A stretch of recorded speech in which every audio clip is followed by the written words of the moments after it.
CSS پرقدرت‌ترین زبان طراحی و دیزاین که همه ما تقریبا باش آشنا هستیم و با تمام جذابیتایی که داره گاهی اوقات یه سری چالش‌هایی هم داره. امروز هم می‌خوایم یک بار برای همیشه یکی از این چالش‌ها رو با هم دیگه حل کنیم. CSS یا Cascading Style Sheet به ما قدرت کنترل رنگ‌ها، فونت‌ها، پوزیشن‌ها، باکس سایزینگ، انواع شکل‌ها، انیمیشن‌ها و ترانزیشن‌ها، شادوها و خیلی چیزهای دیگر رو میده. اما امروز می‌خوایم راجع به لی‌اوت‌های CSS صحبت کنیم. CSS به ما دو نوع لی‌اوت خیلی مهم رو معرفی میکنه: فلکس باکس و گرید، که خیلی از برنامه‌نویسان این دوتا رو با هم اشتباه میگیرن و نمیدونن که کجا باید از کدوم استفاده کنن. خب اینها مطالبی هستن که قراره داخل این ویدیو با هم یاد بگیریم. فلکس باکس ها چی ان و کجا باید ازشون استفاده کنیم؟ گرید ها چی ان و کجا باید ازشون استفاده کنیم؟ و همچنین تفاوت بین فلکس باکس و گرید چیه؟ همچنین در رابطه با یک سری پراپرتی های مهم فلکس باکس و همچنین پراپرتی های مهم گرید و اینکه دقیقاً باید چه موقعی از فلکس باکس و گرید استفاده کنیم. همونطوری که از اسمشون مشخصه، فلکس باکس ها انعطاف پذیری بیشتری رو به ما میدن، اما گرید ها منظم‌تر و ساختار یافته‌تر عمل میکنن. یه جورایی میشه گفت فلکس باکس ها به خاطر انعطاف پذیری که دارن بیشتر مورد استفاده قرار میگیرن. اولین تفاوتی که این دوتا با هم دیگه دارن اینه که فلکس باکس ها به صورت تک بعدی باید در نظر گرفته بشن، یعنی یا به صورت ردیفی و یا به صورت ستونی. اما گرید ها به صورت دو بعدی باید در نظر گرفته بشن، یعنی هم به صورت ردیفی و هم به صورت ستونی.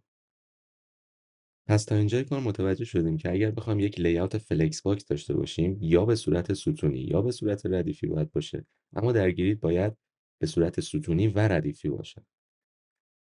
خب برای درک بهتر بریم یه نمونه کد با هم ببینیم. من اینجا یه کانتینر درست کردم و بهش کلاس فلکس کانتینر رو دادم. حالا آیتمایی که میخوام داخل اون کانتینر نمایش بدم رو داخلش قرار میدم.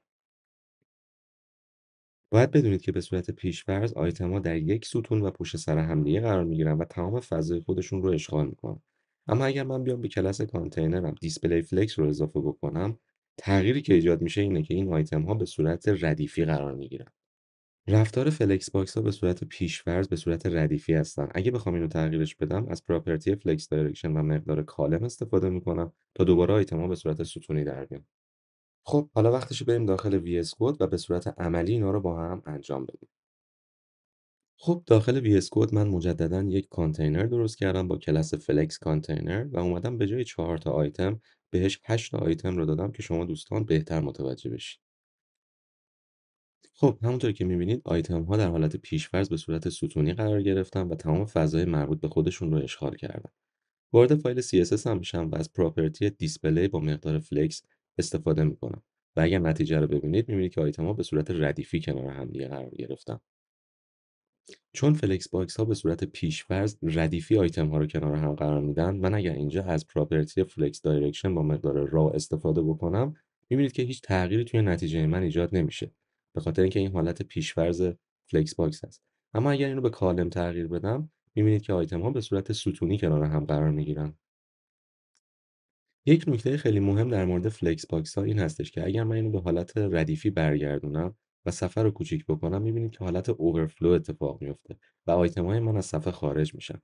در فلکس باکس ها ما خیلی راحت میتونیم این مشکل رو حل بکنیم با پراپرتی فلکس رپ که مقدار اون رو هم روی رپ قرار میدیم. همونطور که می‌بینید الان دیگه اون اتفاق نمیفته و آیتم ها به خط بعد منتقل میشن. نکته بعدی که در مورد فلکس باکس ها هست این هستش که سایز المنت های داخل فلکس باکس به هم دیگه وابستگی نداره. یعنی من اگر بیام محتویات داخل المنت اول رو بیشتر کنم، میبینید که فقط سایز اون بزرگ میشه و روی بقیه المنت ها تأثیری ایجاد نمیکنه. خب حالا بریم در مورد گرید کمی صحبت کنیم. خب این بار یک کانتینر گرید درست میکنم و مجددا 4 تا آیتم رو داخلش قرار میدم و طبق معمول به حالت پیش‌فرض آیتم ها به صورت ستونی قرار میگیرن و تمام فضای خودشون رو اشغال میکنن.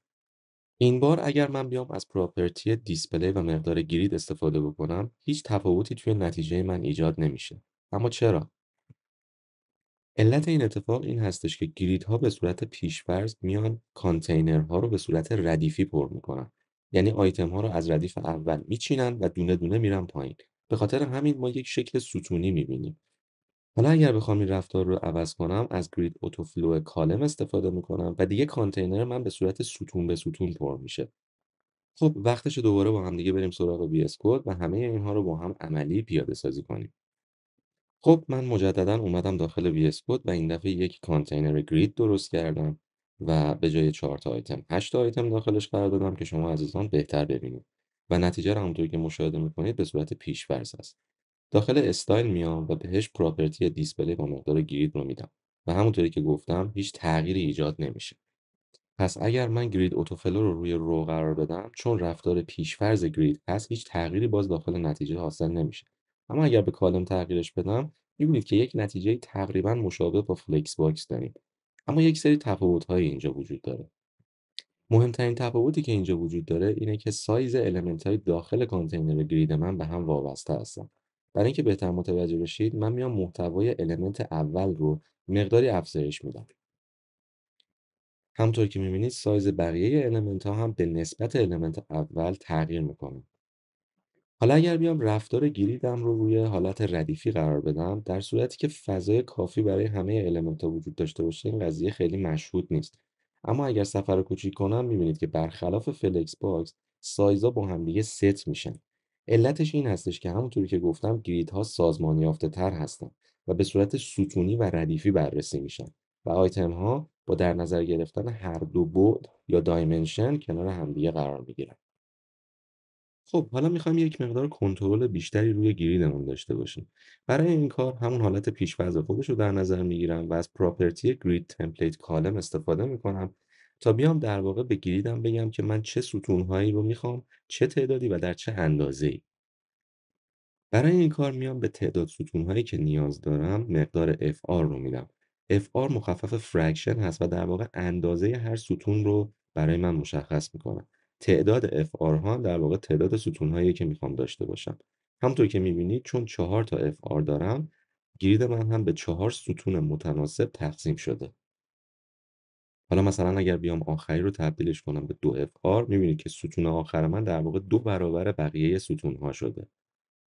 روش بهتر برای نوشتن مخصوصا موقعی که قرار ستون‌های من همه یکسان باشن این هستش که بیام از فانکشن ریپیت استفاده کنم. داخل فانکشن ریپیت مقدار اول تعداد ستون‌های من هست و مقدار دوم هم اندازه هر ستون. اگر نتیجه رو ببینید متوجه میشید که دقیقاً همون اتفاق دوباره تکرار شده، اما این دفعه با کد تمیزتر. مشکلی که وجود داره اینه که تعداد ستون‌های من بر اساس سایز صفحه تغییر نمی‌کنه. داخل گرید ما اینو خیلی راحت میتونیم با مقدار اتوفیت حلش کنیم. برای سایز ستون‌ها میام یه مینیمم و ماکسیمم براش در نظر میگیرم که یه جورایی میشه گفت حالت ریسپانسیو به خودش میگیره. خب اگر نتیجه رو ببینید میبینید که نتیجه خیلی بهتری حاصل شده. اگر من صفحه رو بزرگش کنم میبینید که گرید من به 2 ستون تبدیل میشه و در صورتی که صفحه کوچیک باشه به 1 ستون تغییر میکنه. باز میتونم برای بهتر شدن نتیجه از 2FR استفاده کنم که زودتر به 2 ستون برسم. خب حالا بریم با یه سری پراپرتی دیگه ظاهر بهتری به جدولمون بدیم. اگر از پراپرتی گپ با مقدار 1 یا هر مقداری که میخواهید استفاده بکنید، یک فاصله ثابت و برابری بین ستون‌ها و ردیف‌های جدول من ایجاد میشه. جالب اینجاست که این پراپرتی دقیقاً در فلکس باکس هم وجود داره و من میتونم بیام داخل فلکس باکس و از گپ استفاده کنم. الان اگه نتیجه فلکس باکس و گرید رو با هم مقایسه کنید دقیقا متوجه منظم بودن گرید ها میشید و میبینید که فواصل بینشون هم به یک شکل تقسیم شده. خب با پراپرتی کالم گپ میتونم فقط بیام در بین ستون ها فاصله ایجاد کنم. خب همونطور که میبینید بین ردیف ها دیگه فاصله ای نیست. اما میتونم بیام از پراپرتی را گپ استفاده کنم که برعکس فقط در بین ردیف ها فاصله ایجاد کنم. و گپ هم که گفتیم بین هر دو فاصله ایجاد میکنه. حالا برای کنترل بیشتر میتونم از هر دو پراپرتی را گپ و کالم گپ استفاده کنم که بتونم اندازه ستونی و ردیفی رو متفاوت با هم دیگه قرار بدم و همین کارم میتونم دقیقا داخل گرید انجام بدم.